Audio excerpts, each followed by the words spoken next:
I'm the news and investigations editor with High Country News. And I'm joined today by Teresa Cotsirilos. Teresa, I will get your name. I've practiced it so many times. One of these days. It's a tongue twister.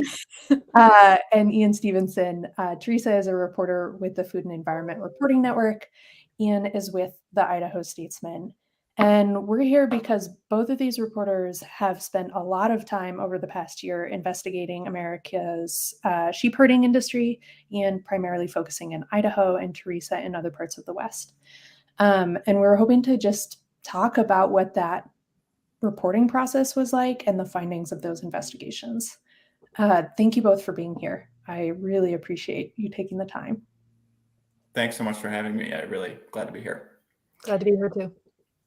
I'm wondering if we could just start with a little bit about the industry of sheep herding in the United States. Teresa, this is not the industry it once was. Can you give us a little bit of background on how it works and its influence in the region? Yeah, that's a great question. The industry is relatively small and has a really interesting history. They kind of see themselves as the kind of the consummate Western underdogs and kind of this like humble response to the much more famous Western cowboy. Like in kind of the old Westerns that we all see, they focus on cowboys, and what sheepmen will tell you is that the sheep herders and sheep ranchers were there at the exact same time, kind of duking it out over the same grazing lands. So it's a pretty old industry. It has been in decline more or less since World War II. On the global level, Australia and New Zealand have really edged out U.S. producers in terms of both wool and meat production. Many ranchers are struggling to get by. Others are they were described to me as landed gentry. They might be struggling to get by in their sheep business, but they own a bunch of land and are actually quite wealthy. Sheep ranching is very difficult, and a lot of Americans won't do it. You are with the sheep often alone in the most remote corners of the West. Some herders go weeks at a time without seeing other people. You live in campers that often don't have electricity, running water, that kind of thing. And so it's kind of unsurprising that the industry has historically sourced its labor through various different immigrant groups, and most recently through the H-2A program. Many herders come from Peru and other Latin American countries. And as Ian and I both found, the industry does have a history of abuse. The industry, while being small, also has a history of being, I would put it this way, of being accommodated on both the state and federal level in terms of legislation. There are certain rules in place to protect H-2A workers that the herding industry specifically does not need to abide by, for instance. And so while they're very small and often struggling, some generosity has been extended to them. Ian, I don't know what you want to add, but that's kind of my spiel on it. Yeah, no, I think that's very accurate. I also think that despite its decline, I think the sheep herding industry, both historically and now, kind of has a big reputation in the West. And for instance, in Idaho, the Governor Brad Little comes from a line of sheep ranchers, and that's kind of a part of his image as a politician. So I think grazing and sheep herding is in some ways still part of kind of the Western mythos that we all live with today. Yeah, and there's a really interesting history in Idaho specifically of for decades, sheep herders were largely from the Basque Country in France and Spain. And so as a result, there's now a large Basque community in the Boise area and in Idaho. And it's in recent decades that population has shifted to South America, and that now most sheep herders are coming from Peru. Mm-hmm. Ian, can you talk a little bit about, one of the things that I thought was fascinating about your story was the political influence of the industry. Could you talk a little bit about how that works in Idaho? Yeah, so in Idaho, there's the Idaho Wool Growers Association is basically representative of the sheep herding industry in the state. A lot of other Western states have those associations, as well as national kind of industry group associations. And yeah, I think in Idaho, that organization has influence in politics. And I think one instance that I highlighted in my story was that around a decade ago, there was an effort to make it a misdemeanor for sheep herders to leave their jobs.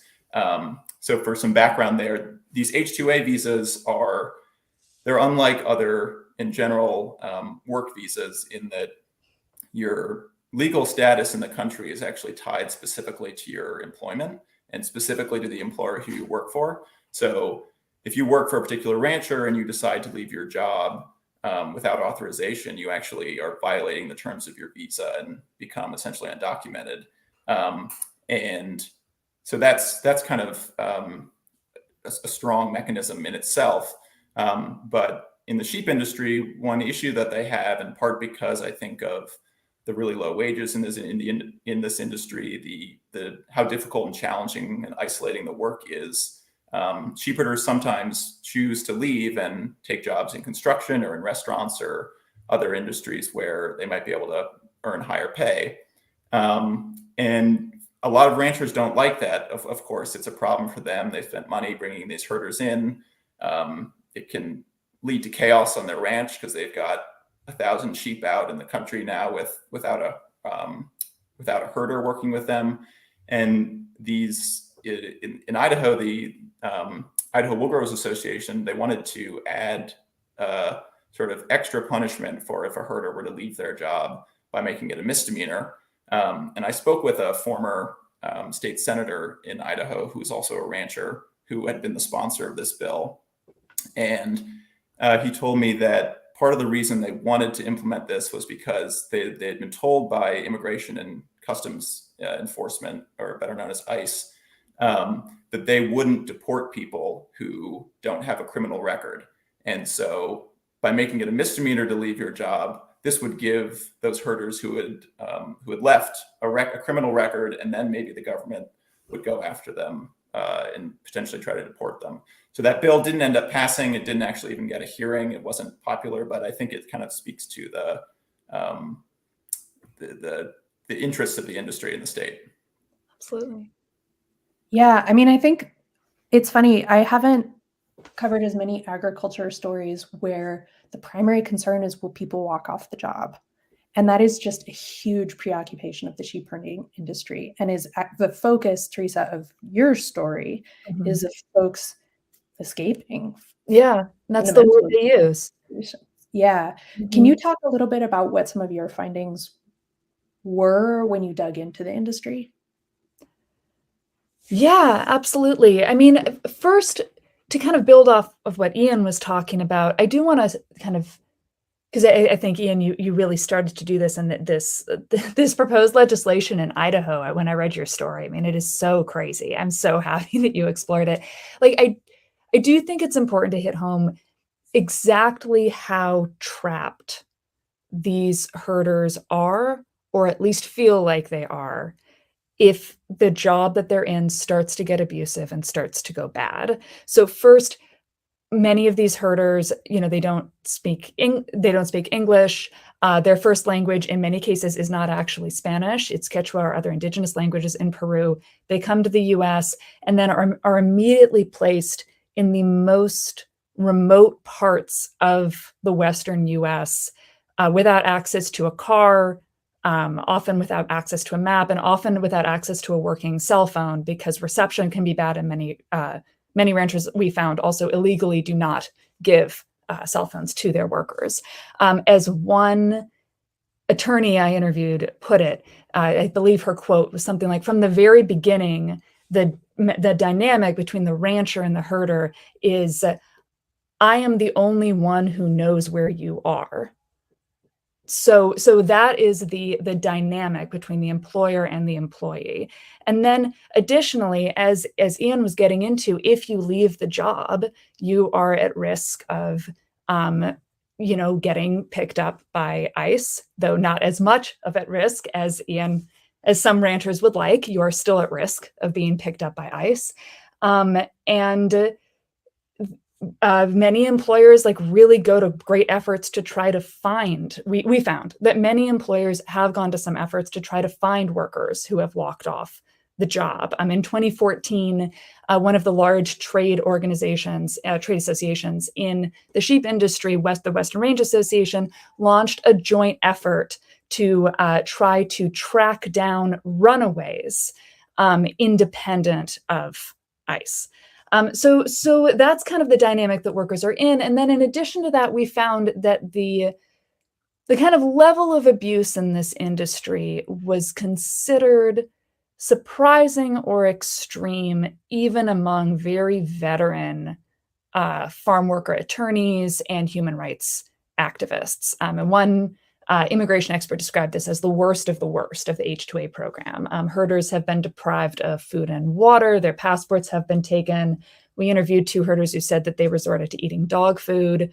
Several herders told us that, and forgive me for going here, a bit of a trigger warning for people, but that herders' dogs had been shot in front of them as an intimidation tactic.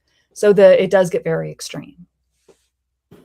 Yeah, and I would just add to that in cases where there are attempts at enforcing some of the labor laws, like when there's, for instance, the Federal Department of Labor has what's called a wage and hour division, which is there's a law enforcement agency. They do fact-finding investigations when there are worker complaints. Often they don't know where the workers are, and so they have to go through the employer to even get to the worker. So even in a case when someone is trying to perhaps hold someone accountable who's being abusive towards their workers, them even getting to the workers is mediated by that same person, which is different from, for instance, if you think about, if there was a alleged violation at a restaurant and some enforcement official went to look into it, they can just go to that address and they're at the business. Here, they have to find the worker often by going through the rancher. And in my reporting, one thing that I looked at was I was interested in seeing sort of what the records of complaints were against ranchers and what the government had done about them, what their response had been. And I looked at the last decade of data, and what I found is that, oh my God, that's my national alert. Yes, I'm sorry. Oh, yep, Let me make sure I am also on Do Not Disturb. They warned us about this. Yeah. Beautiful. The warning system is working. Yeah. It's working, guys. All good. Everything's fine. Sorry. So I was saying so I looked at complaints filed in Idaho with the State Department of Labor. That's called the Idaho Department of Labor over the last decade. And in general, those complaints are then forwarded to the Federal Department of Labor. I realize this is maybe a bit confusing. Yeah. There's sort of a morass of agencies that are responsible for negotiating these visas.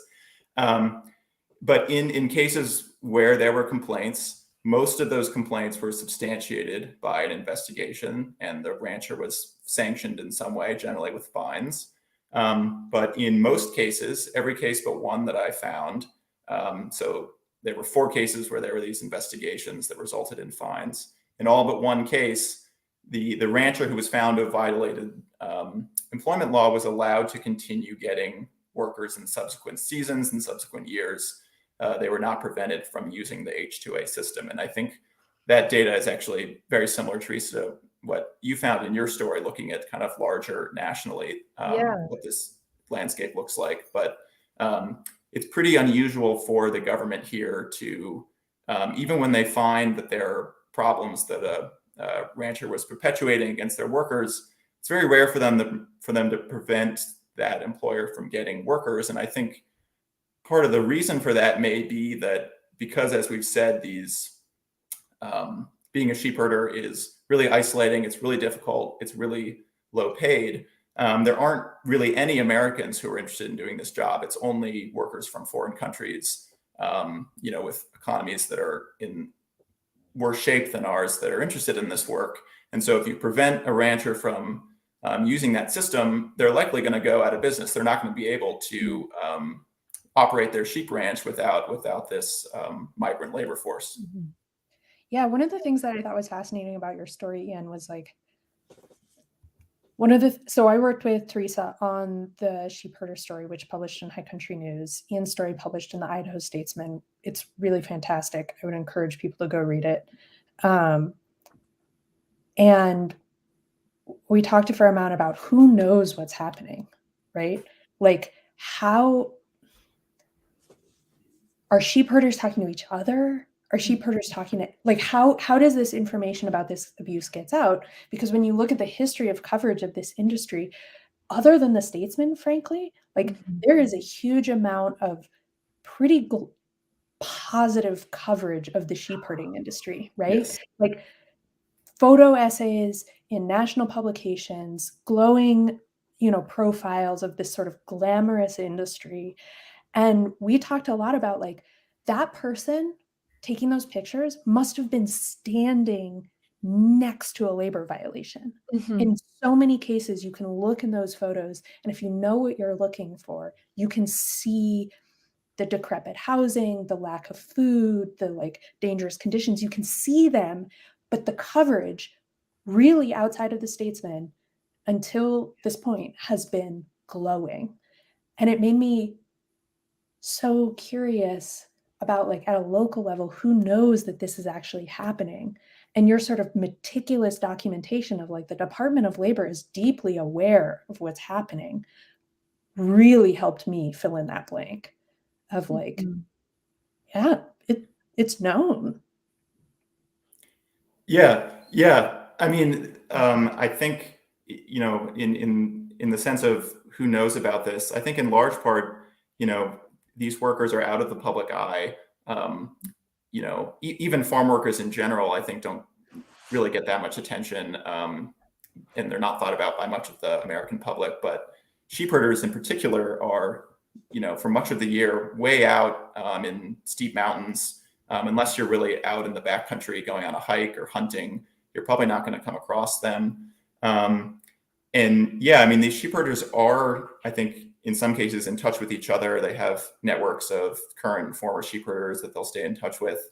But this is another issue with this, is that often when there are problems with their employer, they're both isolated, they don't have social ties, and they aren't really in a position or necessarily have the know-how to know where to go for a complaint. Sometimes complaints end up with the Peruvian government, like the local consulate office. Sometimes, there are stories in some of the allegations that I saw, a sheep herder will, in the language used, as Teresa mentioned, is escape to a neighbor's house, knock on their door, and ask to use the telephone. Sometimes hunters or other people recreating in the backcountry will come across a sheep herder in distress and get in touch with someone, law enforcement, or perhaps a local advocacy agency, and they'll get something started, get a complaint filed. Generally, these complaints, when they are filed, it's not the herder themselves knowing that I can go to the Idaho Department of Labor and file a complaint. It's someone doing it, like a legal aid attorney or someone else on their behalf. And it's just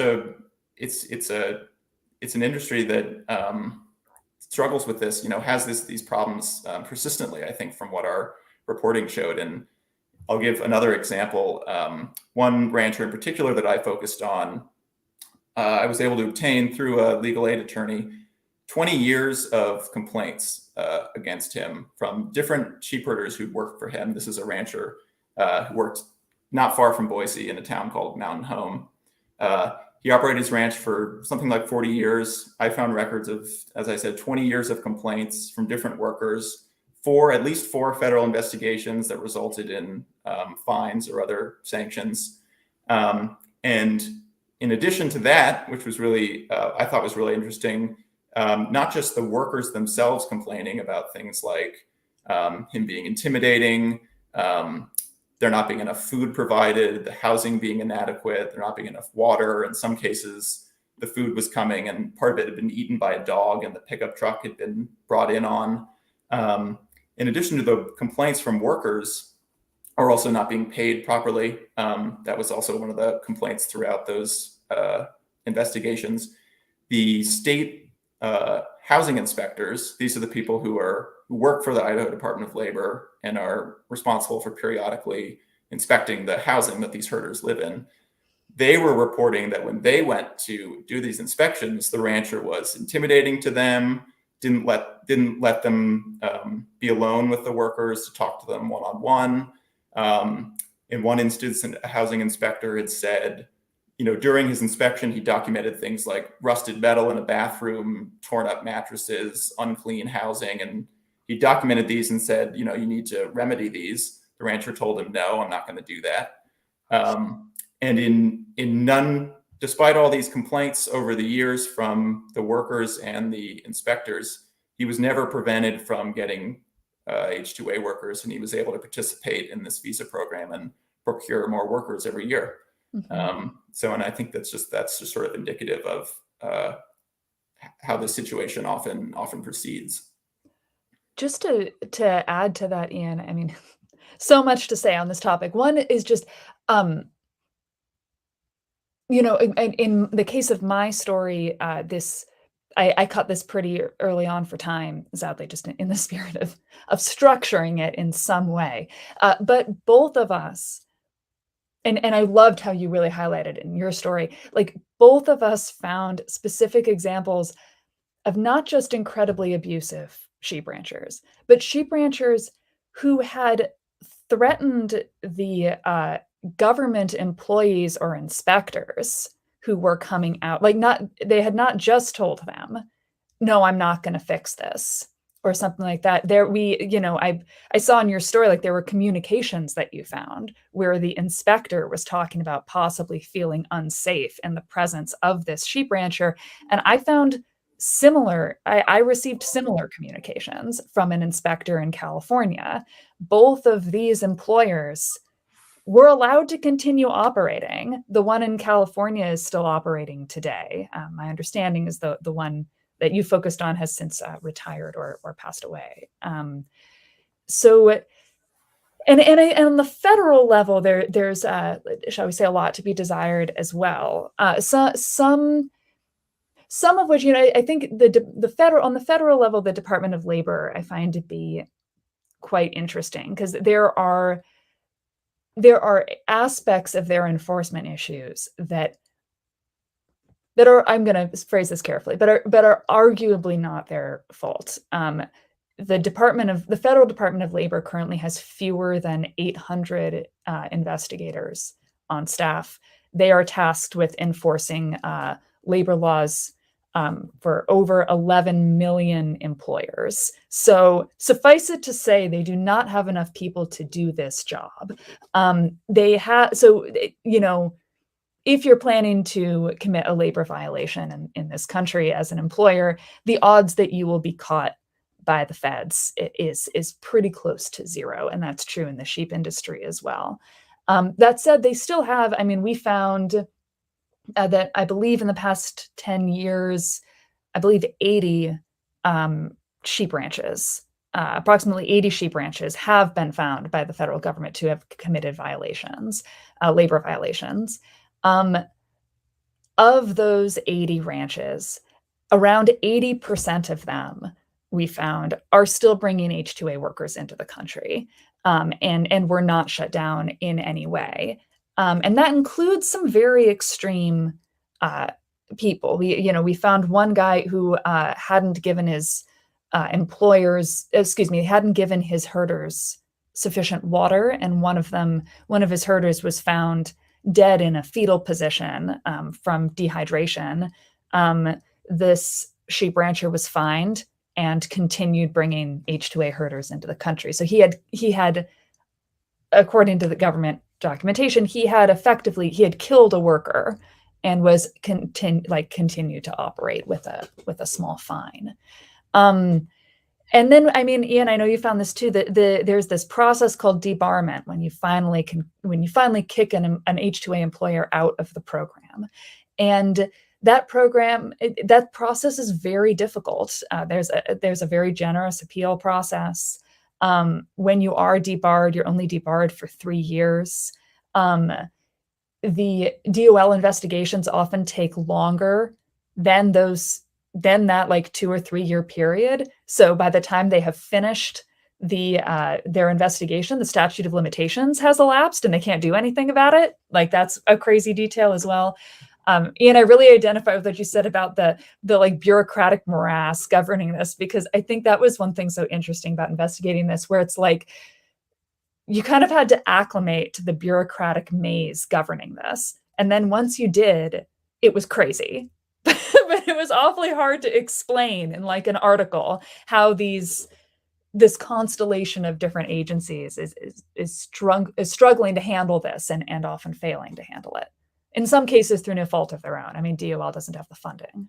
So yeah, and I mean it's also not clear to me that there's and you highlighted this really well in your story, that there's really communication necessarily between these various agencies. Yeah. It's not the Idaho Department of Labor receives a complaint about a rancher, they forward it to the Federal Department of Labor, they do an investigation, fast forward 2 years, they find the rancher violated labor law. Does that communication get back to the Idaho Department of Labor? Not necessarily, not necessarily in every case. Yeah. And I think that also makes the enforcement extra difficult, is that it's multiple agencies working on this. And also, yeah, like you mentioned, in Idaho, I believe there are 3 full-time investigators for the Wage and Hour Division in charge of investigating labor violations. This is not just for the sheepherding industry, but for any labor violation that might be reported in the state. That's really not a lot of people. Idaho's a really large place.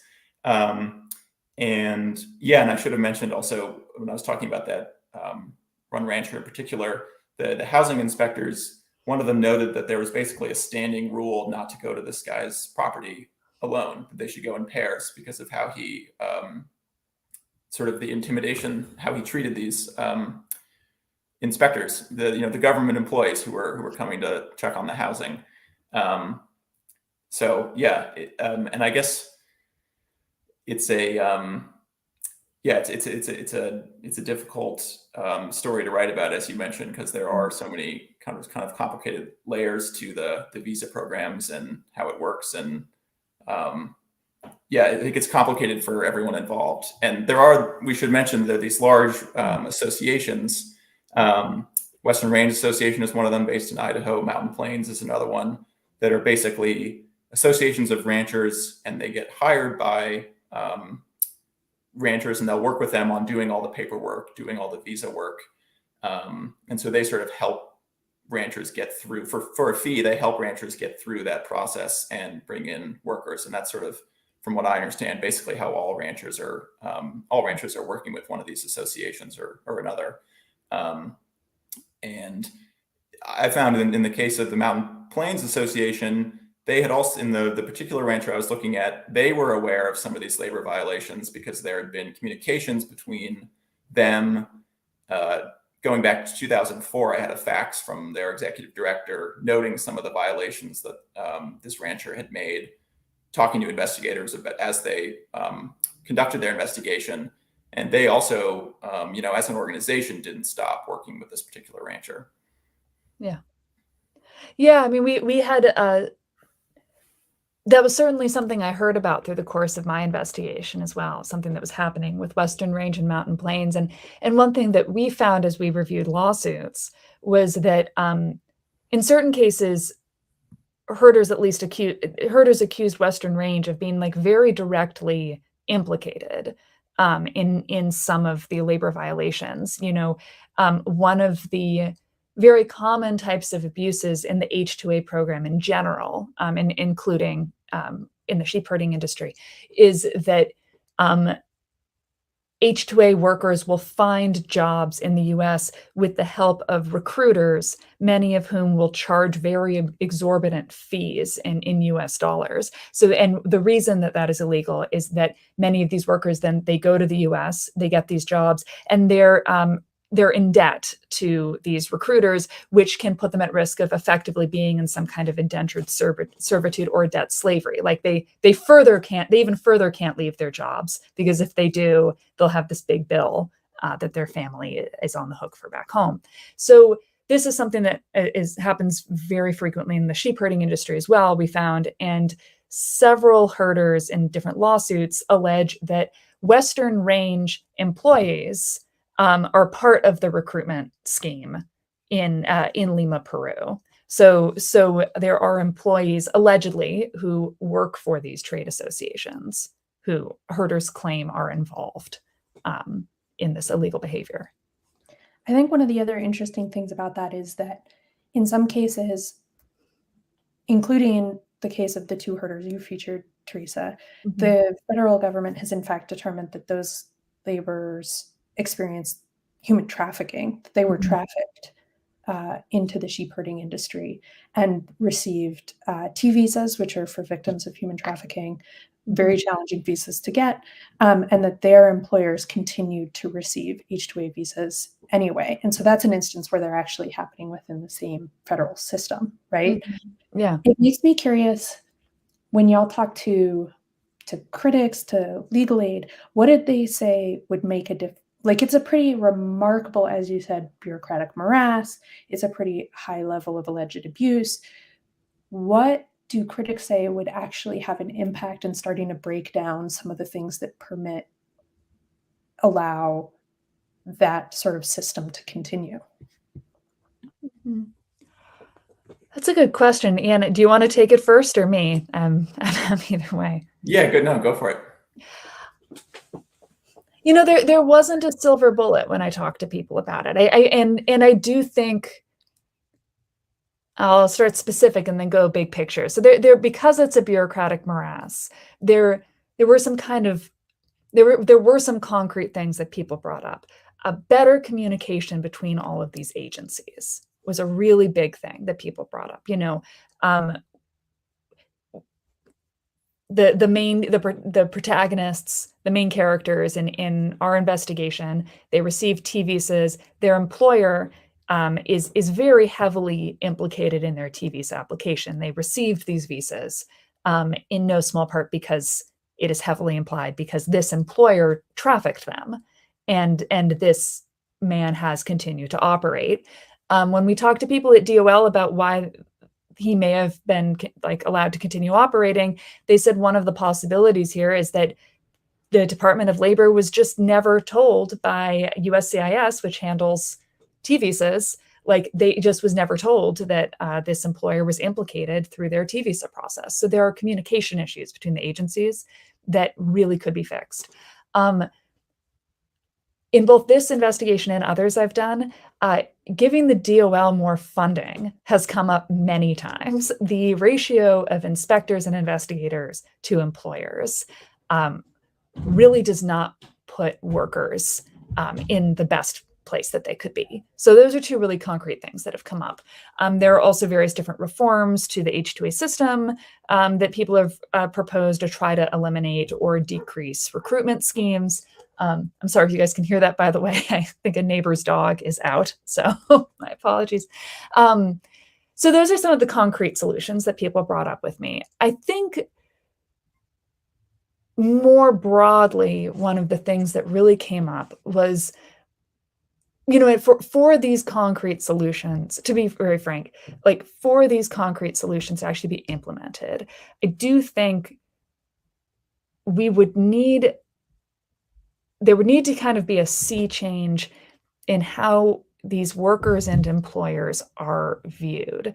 One thing that really struck me as I did this investigation, and Ian, I don't know if it struck you too, is that it felt like at every single step, the employers were given the benefit of the doubt, and the herders, the employees, were just not accounted for. And Kate, you talked about some of the previous coverage of this industry. I frankly have seen this in some of the media coverage as well, where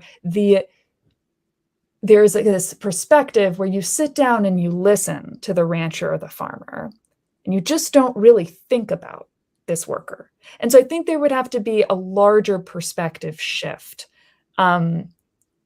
for some of these changes to really be implemented. That's my personal opinion after doing this work, but that is my opinion. Yeah, I think that's right. I mean, one thing that I should say, and I imagine you found this from your interviews as well, is that, you know, as we've said, there are this industry has a pretty high level of documented complaints of abuse. But in a lot of cases, like one legal aid attorney told me, these workers are really only complaining when they're in a really bad situation, because they're coming from a country where there aren't a lot of opportunities to earn a good income. The fact that they're here means that they can likely buy a farm back home, maybe put children through school. They're really supporting often an entire family by working here. And so they don't want to lose that opportunity and risk having to go home and lose their job or whatever it may be. And so it's often only in a really serious instance that they're going to be filing a complaint at all or going to someone for help at all. So that kind of, I think, is one of the problems, that there's sort of not a lot of opportunity for workers to access resources where they can bring a problem to an agency or an organization or whoever it may be. But otherwise, yeah, I mean, I think echo what Teresa was saying. I think that there's, one legal aid attorney told me that some of the regulations could be strengthened. As we've said, there are requirements for general migrant workers, and then there are less stringent requirements for the range workers. And, in particular, things like water. I mean, Teresa, I'd be curious your thoughts on this, because I was kind of, very odd regulations in terms of, the workers being in range occupations. They're not required to be provided necessarily drinking water, or rather they're supposed to be, but there's an exception where if they have access to streams or running water, that they're not required to. But a Department of Labor enforcement investigator told me that in most cases, they are supposed to be providing water. But I think, as I'm sure you found, it's basically standard practice to not provide water, in large part because it would be really hard to do in a lot of cases, because some of the interviews that I conducted talking to herders, I had to walk 2 miles off trail to get to them over really steep terrain. So bringing in enough water for drinking water for them would be a pretty major operation. It's difficult to do, but that can result in things like waterborne illnesses, or these herders are generally not provided with water filters, or none of the herders I talked to had any kind of water filter or water treatment drops, any kind of water purification method. One herder actually showed me a dish towel that he'd been told to use to clean his water from a stream. So I think that's something that one legal advocate told me could be strengthened, is some of the rules around what's actually required of ranchers to provide their workers. Other people have said changes to the visa could change things. For instance, because as I mentioned, the fact that the benefit that all of us have, if you have a problem with your employer, you can leave and get a new job. That doesn't apply to these workers. They can't do that, and so their options when they're in a bad situation are basically go home or try to grit their teeth and bear it. They can't. And if, so some labor advocates have told me, if these workers in a bad situation could say, I'm going to go work for the guy down the street, I'm not going to work here anymore and put up with this situation, that would in itself kind of help self-regulate the industry by making it so that, a rancher would have more incentive to make sure that they were following the rules, et cetera, because to not do so could mean they might lose their workers to another employer. Mm-hmm. Yeah, it's interesting you bring that up, Ian, and not to kind of go down a kind of rabbit hole in history, but one thing I found while researching this industry is that actually back in the 50s, or like earlier in the 20th century, when many Greek and Basque sheep herders were working, there was a different kind of immigration system for them where they could achieve permanent residency. And one of the reasons that went away is that the sheep industry realized they were losing too many workers who were leaving to get better jobs. So they went to Washington in the 50s and advocated for a change that would make it harder for herders to leave because so many were leaving. So it just goes to show like the degree to which attrition is an issue, or like workers leaving is an issue, and how much the degree to which that does give workers agency and power. Like if you can switch jobs, that does help check your employer and your employer's decisions. Yeah, and in some cases, these, in some cases there are Basque American ranchers now whose, ancestors, their family came here as sheep herders. Now they've become American. Their families live here. Now they're ranchers, and now they're employing Peruvian sheep herders who don't have really the opportunity to move here permanently and are on these contingent migrant visas. Yeah, absolutely. Yeah, I think the historical element is sort of fascinating. A historian, I believe, told you, Teresa, Andrew Gulliford, that there were so-called ghost stories from that era of Basque and Greek immigration to work in the sheep herding industry, of not identical, but some similar dynamics of asking for pay that had been withheld or objecting to conditions, and those complaints went nowhere, or the herder disappeared, or who knows what happened. I mean, it is challenging work, and it is done now with relatively little oversight. I want to not take up too much more of your all's time. Is there anything else that you would say to someone who has read these stories and has additional questions, or should know about this issue that we haven't talked about yet?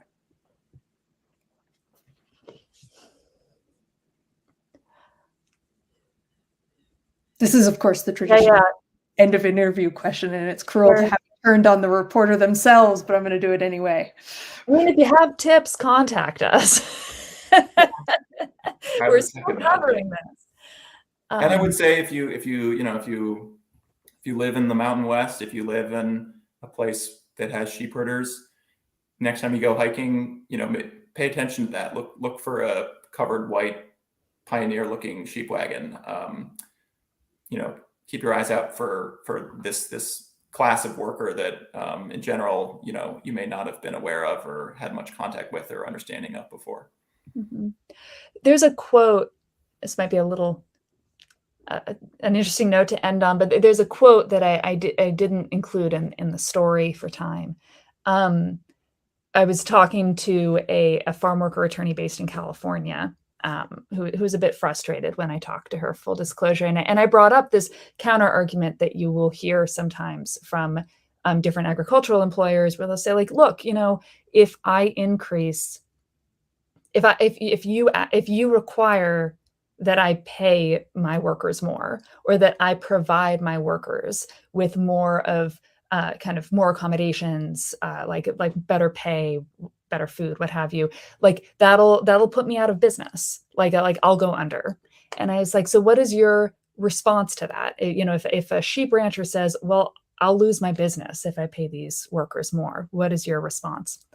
And I'm not saying this would be my response, but I think hers was interesting. She said, my counter argument is, so what and who cares? Because if you have to put people in this position and this level, then maybe we should be taking a closer look at your business model. Now, I thought that's obviously very inflammatory, but I bring it up in this context because I do think that the treatment of different workers and the degree to which different farm workers absorb the risk and the low pay within the agricultural industry is something that we should look at more closely. And I'm not saying that agricultural employers should all go out of business, very far from it, but I'm saying that I think that there's a balance here that we have yet to strike, and that people should have that in mind when they drive past a sheep herder's camper the next time they're in the West. Yeah, I mean, I think that this is the trade-off that you cover pretty extensively, Teresa, is the cost of our food is often falls most heavily on the worker. Yeah. And we should think about why that is. Yeah.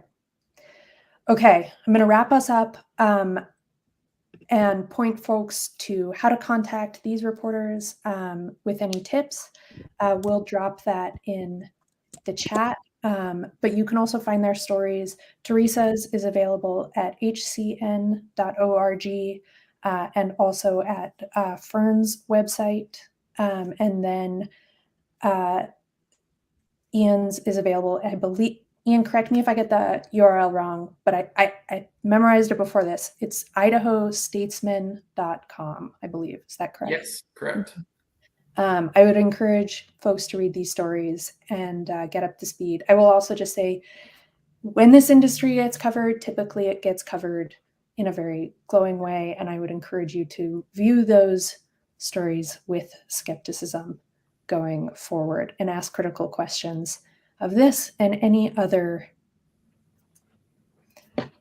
part of your life that is not getting appropriate scrutiny. Unsurprising message from an investigative editor, but I'm going to say it anyway. Perfect. Again, these are both, often reader-supported publications. HCN is a nonprofit, Fern is a nonprofit, Idaho Statesman is one of the most important news outlets in the state of Idaho, which does not get the coverage it deserves. So I would encourage you to read and support in any way possible. Okay, thanks, Great. y'all. Thanks so much. Thanks so much for having me.